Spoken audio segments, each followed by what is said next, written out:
Policia e shtetit ka finalizuar me sukses një tjetër fazë të operacionit të koduar Destinacioni, i cili synon goditjen e rrjeteve kriminale që trafikojnë lëndë narkotike nëpërmjet shërbimeve postare.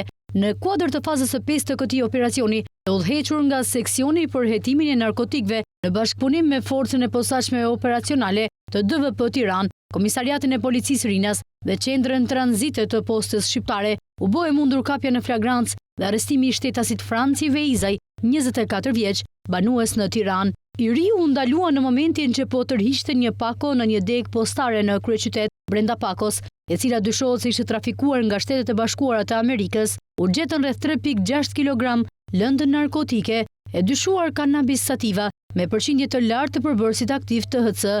Sësia e drogës e vlerësuar në rreth 50.000 euro ishte ambalazhuar në mënyrë profesionale me qëllim shmangjen e kontrollit nga autoritetet doganore dhe postare. Burime nga grupi hetimor bëjnë me dije se operacioni është rezultati i hetimeve të kryera me metoda proaktive dhe të mirë koduara në ndrejtimin e prokurorisë pranë shkallës së gjykatës së parë të jurisdiksionit të përgjithshëm Tiranë. Hetimet për këtë rast vijojnë intensivisht me qëllim dokumentimin e plotë të veprimtarisë kriminale, si dhe identifikimin dhe lokalizimin e personave të tjerë të përfshirë në këtë rrjet të trafikut të lëndëve narkotike me destinacion Shqipërinë.